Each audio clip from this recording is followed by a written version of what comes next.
कक्षा 12 जीव विज्ञान में देखते हैं लिंग सालक लक्षण। ऐसे लक्षण जिनकी वंशागति लिंग गुणसूत्र के द्वारा होती है उनको लिंग संलग्न वंशागति कहते हैं, है ना। देखते हैं इसमें द्विगुण लिंग संलग्न। पहला है इसमें द्विगुण लिंग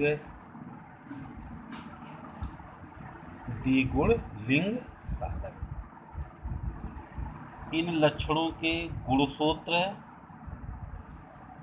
असमजात भाग पर स्थित होते हैं। द्विगुण लिंग संलग्न के लक्षण जो है असमजात गुणसूत्र पर स्थित होते हैं। असमजात गुणसूत्र जैसे हम बताए थे आप लोगों को कि 22 जोड़ी गुणसूत्र समजात होते हैं। ये क्या है? समजात होते हैं, जिसको हम यक्ष के द्वारा दिखाते हैं, है ना। और एक जोड़ी गुणसूत्र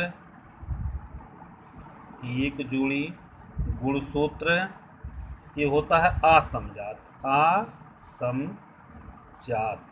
होते हैं, जिसको हम नर में यक्ष वाई के द्वारा दिखाते हैं और मादा में यक्ष के द्वारा दिखाते हैं, है ना। तो ये रहा। अच्छा, हम देखते हैं द्विगुण लिंग संलग्न। तो इन लक्षणों के गुणसूत्र जो है असमजात भाग पर स्थित होते हैं और वाई गुणसूत्र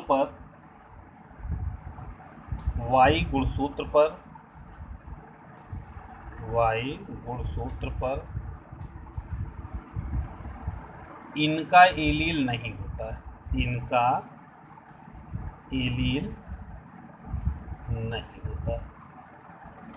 यानी जो वाई गुणसूत्र है, वाई गुणसूत्र पर जो है इनका एलील नहीं पाया जाता। ऐसे जीन पिता माता से पहले पुत्री में और तथा पुत्री से पुत्र में पहुंचते हैं। कहने का मतलब ये जो हम लोग पढ़ रहे हैं द्विगुण लिंग संलग्न, इन लक्षणों के गुणसूत्र जो है असमजात भाग पर स्थित होते हैं और वाई गुणसूत्र पर जो है इनका कोई एलील नहीं पाया जाता है। ठीक है। ऐसे जीन पिता माता से पहले पुत्री में, यानी कि ऐसे जीन जो होते हैं ये पिता माता से पहले पुत्री में तथा पुत्री से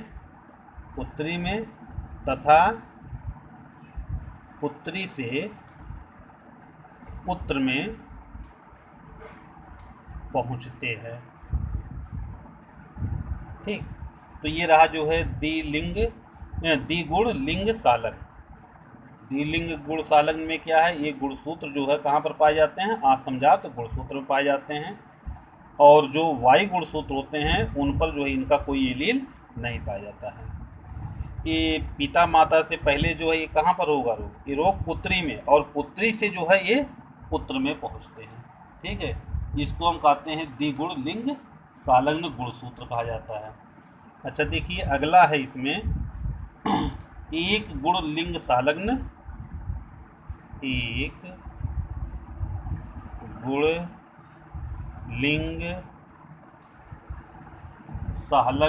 गुणसूत्र, है ना। अच्छा, देखिए एक चीज यहाँ पर जो द्विगुण लिंग संलग्न है ये है क्या? ये वर्णांतता है इसमें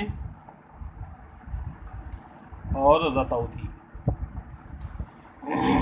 ये क्या है? इसका उदाहरण जो है ये वर्णांतता और रतौधी है। अब हम देखते हैं आगे एक लिंग संलग्न गुणसूत्र जो है, तो इन गुणसूत्रों पर वाई गुणसूत्र के असमजात भाग पर स्थित होता है। यानी कि इन गुणसूत्रों में जीन इन गुणसूत्रों में जीन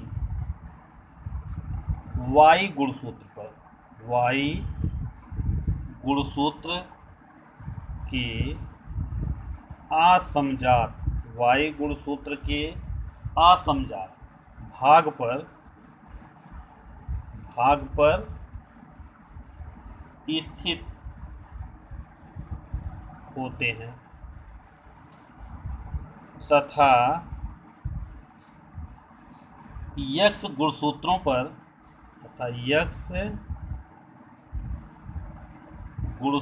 पर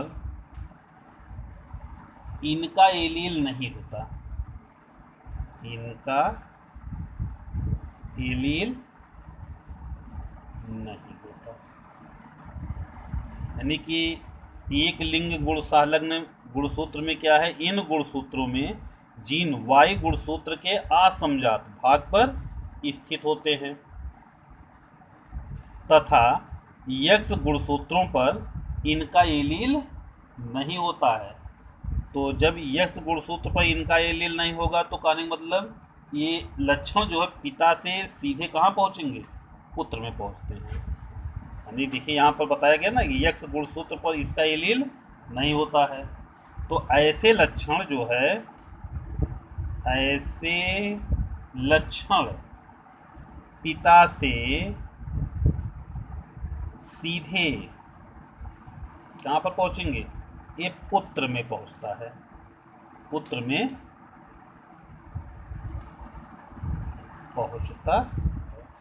ठीक है, अब इस पे क्या है, इसका उदाहरण हम देख लेते हैं। कर्ण पल्लव पर बाल, ये देखते हैं जो कर्ण पल्लव है इसका उदाहरण होगा कर्ण पल्लव पर बाल, है ना। एक गुण लिंग संलग्न गुणसूत्र, इन गुणसूत्रों में जीन वाई गुणसूत्र के असमजात भाग पर स्थित होते हैं तथा यक्स गुणसूत्रों पर इनका एलील नहीं होता है। ऐसे लक्षण पिता से सीधे पुत्र में पहुंचता है।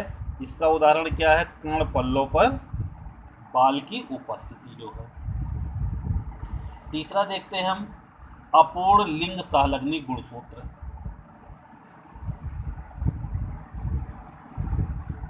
अपूर्ण लिंग संलग्नी, अपूर्ण लिंग संलग्नी गुणसूत्र। तो इसमें क्या होगा इन लक्षणों के जीन यक्स तथा वाई, अपूर्ण लिंग संलग्नी गुणसूत्र में क्या होगा, इन लक्षणों के जीन, इन लक्षणों के जीन यक्स तथा वाई, यक्स तथा वाई गुणसूत्रों में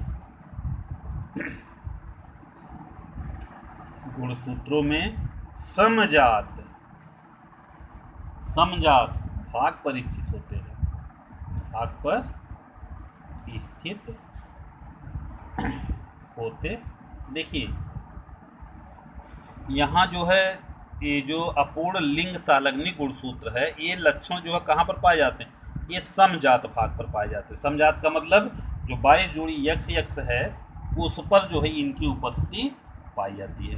अच्छा, अभी हम लोग देख रहे थे द्विगुण लिंग संलग्न, तो द्विगुण लिंग संलग्न में था क्या, वर्णांतता और रतौधी। क्या था इसमें, वर्णांतता और रतौधी, हीमोफीलिया।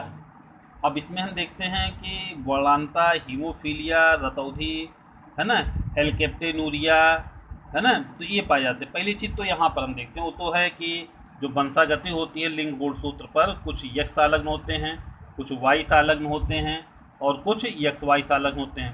तो यक्स संलग्न में क्या क्या आएगा, यक्स संलग्न में आएगा हीमोफीलिया, वर्णांतता और रतौधी आता है। तो हीमोफीलिया यानी यक्स संलग्न में है, यक्स संलग्न में क्या आएगा, हीमोफीलिया, वर्णांतता। ये लक्षण जो होते हैं जीन रोग के, जब भी पाए जाते हैं तो ये यक्ष पर पाए जाएंगे। कहाँ पर मिलेगा? ये यक्ष गुणसूत्र पर पाए जाते हैं। जब भी मिलेगा तो ये यक्ष पर ही पाया जाएगा। ठीक है। अब इनकी वंशागति कैसे होगी? हम वंशागति में देखते हैं, मान लेते हैं चलिए कि एक माता पिता हैं जिसमें पिता जो है क्या है, हीमोफीलिया का रोगी है। मान लेते हैं पिता के लिए यक्स वाई, माता के लिए यक्स एक्स। ठीक है। तो ये क्या है? माता, ये पिता है। पिता क्या है? पिता जो है ये हीमोफीलिया का रोगी है। तो भाई हम हीमोफीलिया का रोगी है, चलिए इसको मान लेते हैं पिता क्या है, ये हीमोफीलिया का, ठीक है, हीमोफीलिया का रोगी है। तो हीमोफीलिया जो है यक्ष संलग्न है, इस नाते हम यहाँ पर इसको गोले में कर दिए हैं। अब इनकी हम वंशागति देखते हैं कि यदि पिता जो है हीमोफीलिया का रोगी है तो कहने का मतलब पिता के यक्ष जीन्स पर जो है इनकी उपस्थिति पाई जाएगी। किसकी? रोग का जो कारक है ना, रोग का कारक ये क्या है भाई? यक्ष गुणसूत्र पर जो है ये उपस्थित है। इसी के द्वारा इनकी वंशागति होगी। तो जब वंशागति होगी तो वंशागति में देखते हैं आधे लक्षण नर से और आधे लक्षण माता से, माता पिता से। तो यहाँ से देखिए ये आता है यक्ष, पिता से आया यक्ष जो कि क्या है, पहले से ही प्रभावित है, हीमोफीलिया रोग का कारक है। माता क्या है? ये सामान्य है, तो यहाँ से सामान्य जीन्स आया। देखिए वही चीज़ यहाँ से हम देखते हैं माता से इसके लिए, तो यहाँ से फिर जो है ये पिता से प्राप्त हुआ, ये सामान्य हुआ यक्ष। देखिए यहाँ पर वाई, पिता में वाई पर कोई रोग नहीं है और माता तो भाई पहले से ही ये सामान्य है, तो यक्ष वाई ये है ना। इस तरह से जो है ये वंशागति हो रही है। तो वंशागति में हमको प्राप्त क्या हुआ है ना, प्राप्त क्या हुआ, ये वाहक है, यानी कि जो है यहाँ पर ये क्या हुई भाई, ये तो पुत्री है, ये भी पुत्री है, यक्ष वाई ये पुत्र है, ये पुत्र है। तो ये जो पुत्री है ये क्या है, ये हीमोफीलिया की वाहक है। भाई देखिए यहाँ पर है ना, ये दोनों पर होता तब तो प्रभाव दोनों पर होता तब तो भाई हम कहते कि हाँ ये हीमोफीलिया का, लेकिन यहाँ पर जो पुत्री है ये क्या है, ये पुत्री सिर्फ वाहक होगी, प्रभावी नहीं है। तो इस नाते जो है ये पुत्री क्या हुई, वाहक है ना, वाहक हुई। अब मान लेते हैं यदि ऐसी पुत्री मान लेते हैं, पुत्री क्या, अभी भी उदाहरण ले लेते हैं कि मान लेते हैं पुत्री क्या है, हीमोफीलिया की रोगी है ना, ऐसी माता कि जो क्या है। अब हम देखते हैं इसमें आगे अगला क्वेश्चन क्या बनता है कि मान लेते हैं कि माता यानी ये पुत्री जब माता बनती है तो ये क्या है, ये जो है हीमोफीलिया की वाहक है, ये है वाहक, यानी वाहक स्त्री हो गई है, वाहक स्त्री है ना। अच्छा मान लेते हैं वाहक स्त्री है और पुत्र वाहक स्त्री है और पिता क्या है, ये सामान्य है, यक्ष वाई, यानी ऐसे माता पिता जिसमें माता क्या है, वाहक है, किसकी, हीमोफीलिया की, और पिता सामान्य। अब देखते हैं इनके द्वारा इनकी संतान कैसे उत्पन्न होती है। तो देखिए यहाँ पर यक्ष वाहक स्त्री, यहाँ से यक्ष आया जो है पिता से, ये यक्ष, कहने का मतलब ये पुत्री तो उत्पन्न हुई, लेकिन ये पुत्री क्या है, ये वाहक है। देखिएगा यहाँ देखिए ये वाहक स्त्री, यहाँ से यक्ष आया है और यहाँ पर क्या है, ये वाई है। तो वाई का मतलब यहाँ भाई नर है, नर के पास एक ही यक्ष पाए जाते हैं, तो ये क्या है, ये हीमोफीलिया का रोगी है, ये तो रोगग्रस्त हो गया, हीमोफीलिया का रोगी है, ये रोगी है इसका, हीमोफीलिया का हुआ। ठीक है। अब देखिए यहाँ पर ये यक्ष दोनों सामान्य है, तो ये सामान्य हुई पुत्री और ये पुत्र, यानी कि ये पुत्री और ये पुत्र सामान्य है ना, ये क्या है, ये सामान्य। तो इस तरीके से जब पिता था हीमोफीलिया का रोगी था तो यहाँ पर इसकी जितनी भी पुत्रियाँ हुई, सभी पुत्रियाँ क्या हुई, सभी पुत्रियाँ जो है वाहक हुई। लेकिन यदि क्या हुआ, लेकिन यदि जो है ये वाहक स्त्री, यानी कि ऐसी माता जो क्या है, हीमोफीलिया की वाहक है और पिता सामान्य है, तो उनके द्वारा जो संतान उत्पन्न होती है उस संतान में क्या है, इनकी देखिए यहाँ पर 25% पुत्रियाँ जो है वाहक होंगी, 25% पुत्र जो है क्या हो गए, हीमोफीलिया के रोगी हो गए, 25% पुत्रियाँ जो है सामान्य हो गई और 25% पुत्र जो है ये सामान्य होंगे। ठीक है। तो ये रहा जो है। अच्छा इसी तरीके से हीमोफीलिया हुआ, फिर हम देखते हैं वर्णांधता। हीमोफीलिया वर्णांता और रतौंधी, है ना। वर्णांता के लिए भी वही चीज़ है कि वर्णांता भी में भी क्या है, वर्णांता भी जो है यक्ष संलग्न है और इनकी वंशागति जो है यक्ष जीन्स के द्वारा ही होती है, यानी हीमोफीलिया, वर्णांता, रतौंधी। तो यहाँ पर क्या है, वर्णांता का भी फिगर सेम इसी तरीके से बनेगा, रतौंधी के लिए भी बनेगा, है ना, क्योंकि वो भी क्या है, यक्ष संलग्न है और उनकी वंशागति भी सेम इसी प्रकार से होगी जैसे यहाँ पर हमने हीमोफीलिया, वर्णांता और रतौंधी के लिए बताया है।